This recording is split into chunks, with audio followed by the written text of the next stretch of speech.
Bonjour Sophie, bienvenue à tous. Aujourd'hui, c'est l'actualité 2024 sur les acouphènes avec Sophie Chabot, qui est sophrologue, qui est patiente experte sur les acouphènes et qui est notre formatrice pour la masterclass sophrologie acouphènes et hyperacousie sur Bien Relax. Et Sophie va nous présenter deux points. Le premier point qui concerne l'étude consacrée au coût des acouphènes en France qui a été présentée à la Journée nationale de l'audition en association avec France Acouphènes. Et puis, la deuxième partie sera les points abordés lors de la réunion du printemps de l'AFREPA.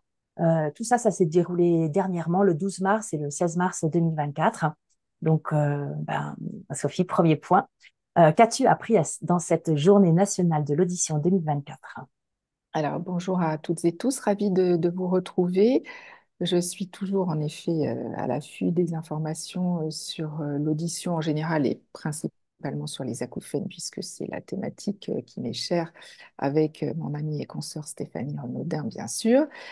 Donc, la première partie de cette petite mise au point sur les actualités liées au monde des acouphènes, et c'était la publication de l'étude de la Journée nationale de l'audition, donc JNA, en lien avec France Acouphènes. L'étude a eu lieu entre octobre 2023 et février 2024, et si vous le souhaitez pour avoir tous les détails, vous pouvez la consulter vraiment en totalité sur le site de la JNA, donc Journée nationale de l'audition. Et je mettrai le Alors, lien dans la légende. voilà, ça c'est super. Donc, pour commencer, quelques chiffres pour cette étude qui est intitulée Poids économique et social des acouphènes. Donc, ce qui est apparu, c'est que l'âge moyen d'apparition des acouphènes et des symptômes liés aux acouphènes, il est de 41,1 ans. Chez les moins de 50 ans, les causes sont majoritairement, en tout cas plus souvent, liées à des traumas sonores, plus de 43%. Donc c'est quand même beaucoup. En revanche, chez des personnes plus âgées, l'apparition est progressive et très souvent liée à une perte de l'audition. Les trois causes de déclenchement principales des acouphènes sont le trauma sonore ou les traumas sonores, les maladies ou les traitements de maladies qui vont avoir un effet autotoxique et déclencher des acouphènes, et un choc émotionnel. Ça, on le voit très souvent en séance. Lorsqu'il y a un deuil, notamment, on peut avoir des acouphènes qui se déclenchent. Donc tout ça a été en effet entériné par l'étude. Et puis, il y a aussi l'augmentation des effets des acouphènes qui sont particulièrement présents dans un environnement bruyant et en cas de stress aussi. Donc ça, c'était quelques chiffres. Ensuite, l'étude a évoqué la prise en charge des acouphènes et il apparaît que cette prise en charge, elle est très longue et très lente à se mettre en place. Là, même moi, j'étais assez étonnée de la lenteur avant démarrage, on va dire, de la prise en charge. Donc, selon l'étude, la première consultation médicale après la survenance des acouphènes, elle est de 6,7 ans. Oui, alors que nous, ce qu'on répète toujours, c'est quand on a des acouphènes, c'est une urgence, il faut consulter tout de suite. Donc, 6,7 ans après les premiers symptômes, c'est très très long. Et seulement 14,3% des personnes qui souffrent d'acouphènes ont déclaré avoir trouvé une prise en charge satisfaisante, c'est-à-dire rikiki. Et en moyenne, la prise en charge globale des acouphènes se fait 9 ans après l'apparition des acouphènes. Donc, c'est abyssal. Le- la solitude, la souffrance dans laquelle se retrouvent les personnes qui souffrent d'acouphènes, c'est énorme. Et ensuite, la troisième partie de l'étude, ça c'était très intéressant. L'étude révèle également le coût de la prise en charge des acouphènes pour les acouphéniques, mais aussi pour la sécurité sociale. Les sondés, donc les personnes qui ont répondu à l'étude, ont déclaré avoir une perte de revenus d'environ 2 000 € par an en raison de leur acouphène, et ça va jusqu'à 4 000 € par an en Île-de-France. C'est colossal. Pourquoi? Parce que vous avez les consultations de spécialistes, Mhm. souvent avec des dépassements d'honoraires, une perte euh, qui coûte assez cher avec un reste à charge, les appareils avec les masqueurs d'acouphènes, puisque très souvent les acouphènes s'accompagnent d'une perte de l'audition, donc appareillage chez l'audioprothésiste, avec des masqueurs qui ne sont pas tous pris en charge par la sécurité sociale. Et puis, toutes les thérapies qui ne sont pas prises en charge du tout, comme la sophrologie par exemple, les compléments alimentaires, qui sont recommandés dans le cadre des traitements médicaux, mais qui ne sont pas pris en charge. Donc, le coût total par an pour les 4,9 millions de personnes acouphéniques en France, je vous fais un petit calcul rapide, 2 407,30 € de reste à charge fois 4,9 millions de personnes, tadam, 11,79 milliards. Waouh. Donc, le budget est absolument colossal. Et les 2 407,30 € comprennent le parcours de soins, les équipements, le reste à charge et la perte de revenus. C'est le tout. Donc ça, c'était le petit compte-rendu de ce que nous avons appris grâce à l'étude publiée par JNA France Acouphènes.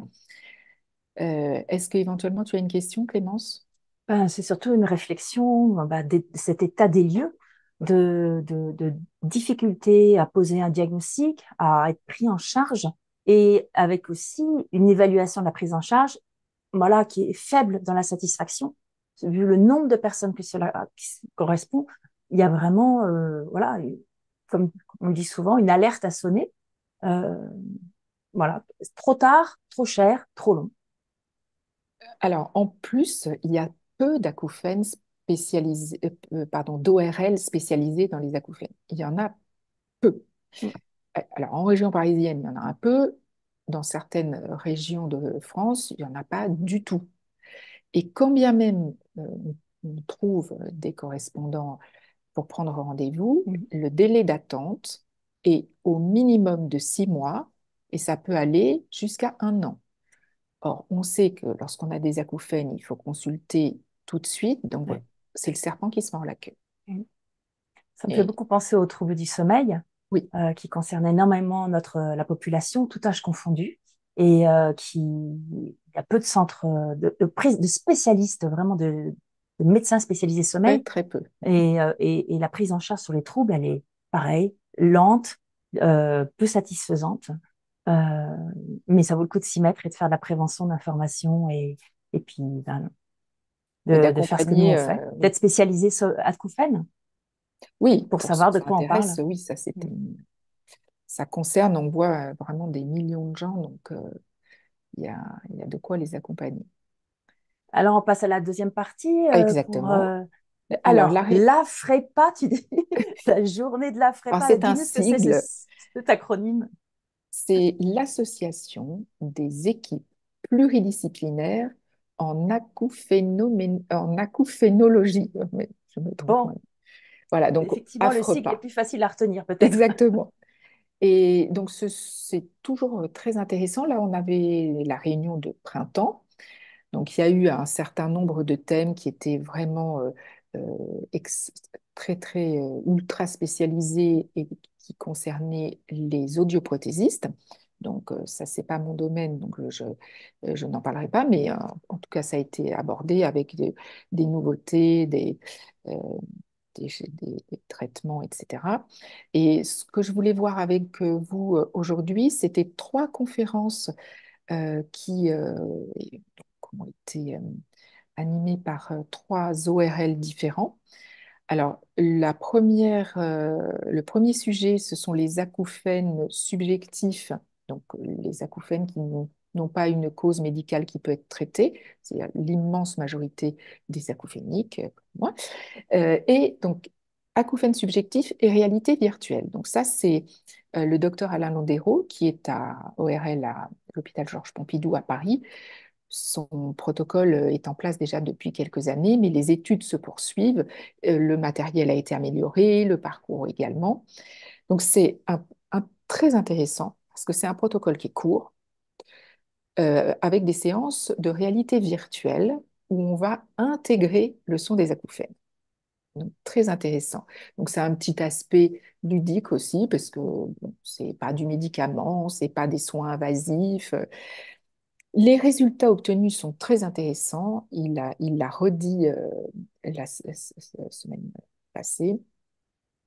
Les résultats obtenus sont équivalents à ceux d'une TCC, une Wow. thérapie comportementale et cognitive. Donc, très intéressant. Et Il y donc, a on pourrait dire, différents... si en extrapolation, voilà, qu'il y a une grande, l'accompagnement sophrologique et aussi un accompagnement cognitif et comportemental qui n'est pas une thérapie, hein, je parle bien d'accompagnement. On sait, hein, par rapport à la réalité virtuelle, on utilise, nous, ces mécanismes-là dans nos visualisations. Donc, ça nous offre, ça nous conforte dans le travail, hein, d'utiliser la sophrologie en accompagnement Ce qui est intéressant complémentaire. dans le cadre de son protocole, enfin qui fait en équipe, hein, il n'est pas tout seul, mais c'est que différentes études du même type ont été menées en France, aux États-Unis et en Corée. Donc c'est quelque chose qui est vraiment plus qu'à l'étude, puisque là, Mm, ils ont vraiment des patients qui sont suivis. Et ils utilisent des scènes virtuelles en 3 dimensions avec des sons qui peuvent être modulés pour apprivoiser les acouphènes. C'est très intéressant. La deuxième conférence que j'ai trouvée intéressante aussi qui nous concerne, c'est acouphènes et sport. Alors là, c'est le docteur Vincent Loche qui est ORL au CHU de Lille. Et alors, il a bien dit que le sport pouvait être une cause des acouphènes, mm, notamment les sports très bruyants ou dans un environnement sonore très bruyant. Bon, mais cette petite précaution oratoire posée, il a ensuite dit que généralement, le sport, en général, améliore les acouphènes. mm, Le test du handicap lié aux acouphènes, qui s'appelle le THI, pour ceux qui connaissent, qui l'ont déjà passé, Tinnitus Handicap Inventory. Donc, on fait l'inventaire du niveau de handicap ressenti. Le THI diminue. La gêne par rapport aux acouphènes diminue. La gêne par rapport aux acouphènes, oui, diminue. L'anxiété également diminue avec une pratique du sport, même mm. quel que soit le type de sport, que ce soit une pratique douce, modérée ou un petit peu plus intense. Et donc, il n'y a que des effets positifs. Après, comme toujours, il faut faire en fonction de ses souhaits, ses possibilités physiques et du temps dont on dispose. Mais le sport a un effet intéressant, positif sur les acouphènes. Et puis, la troisième conférence, c'était les acouphènes et le trauma sonore. Là, c'était le docteur Marie-Josée Fraisse, qui est ORL à Paris et qui est l'une des cofondatrices de l'AFREPA. Alors, elle a fait un rappel sur la prise en charge en cas de trauma sonore. La phase aiguë, donc lorsqu'on vient d'avoir le trauma sonore, Mhm. c'est une urgence médicale. Mhm. Déjà, ça ne faut pas l'oublier.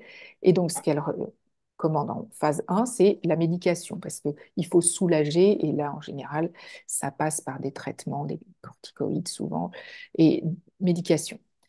Et puis ensuite, en deuxième phase, vient la prise en charge pluridisciplinaire. Hein, c'est ce qu'on évoque notamment dans notre masterclass avec des équipes pluridisciplinaires qui peuvent être plus ou moins euh, vastes avec différents intervenants. Donc d'abord, les personnes vont recevoir des conseils sur ce qu'ils peuvent faire et ne pas faire. On va évaluer aussi les acouphènes. Il va y avoir des Mhm. tests qui vont pouvoir être passés.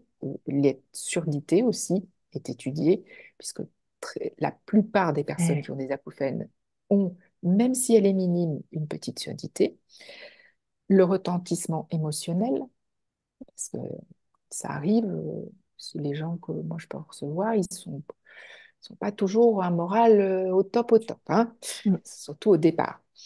Les thérapies sonores qui peuvent être mises en place avec les appareils auditifs, ce sont des bruits de masquage, des générateurs de bruit blancs, où on peut aussi écouter quand on est à la maison des bruits de la nature, des choses comme ça aide.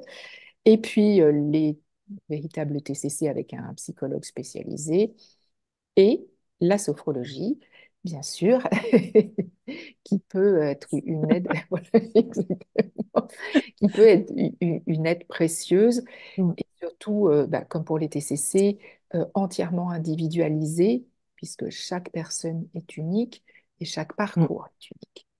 Donc, enfin, en tout cas, en ce qui me concerne, moi, je ne travaille qu'avec un, un accompagnement 100% sur mesure.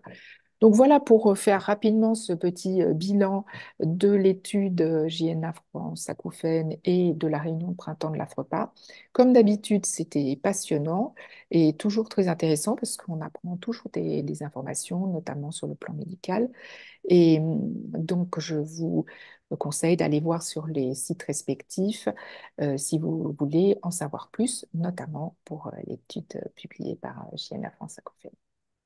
Et aussi, dans ton podcast, une pause pour mes oreilles, où on peut retrouver, ça permet à toutes les personnes qui souffrent de cette douleur chronique et persistante, ou les personnes qui sont dans l'entourage et qui ne comprennent pas très bien ce qui se passe, de comprendre, de voir tout au long de tes podcasts, d'avoir plein de regards différents, plein de chemins, plein de témoignages différents, qui permettent déjà de pas se sentir seul, de voir comment d'autres ont évolué, quel est l'état des lieux.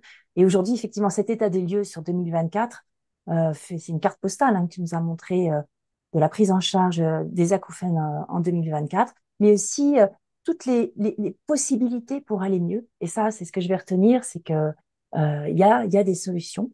Oui, Et dans ta masterclass, sophrologie, acouphène, hyperacousie, tu évoques aussi justement le travail en équipe pluridisciplinaire et tout à fait. l'apport et les séances de sophrologie, comment les prendre, les adapter à ces personnes qui souffrent d'acouphènes, puisqu'on peut pas faire peut-être exactement comme on fait classiquement parlant en sophrologie, on doit les adapter. Et ça, c'est quelque chose de très précieux que tu nous partages. Oui. Donc voilà. Merci. Et c'est pour ça aussi que j'avais voulu créer ce podcast. C'est pour que les gens ne restent pas seuls, puissent avoir des avis de patients experts, des médecins, des sophrologues comme Stéphanie et moi.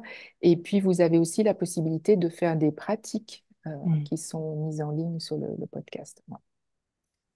Bah, merci à tous et merci pour cette actualité 2024, Sophie. Merci et toujours ravie de partager sur cette thématique qui me passionne et qui me Alors, concerne aussi, hein, je le précise. pour ceux qui sont sur la chaîne YouTube, bah, si vous voulez en savoir plus sur les actualités, sur nos spécialités, et puis aussi savoir comment est-ce que découvrir tout le potentiel de la sophrologie, n'oubliez pas de cliquer dans le petit carré rouge pour vous abonner à la chaîne et suivre nos prochaines vidéos. À À bientôt! bientôt!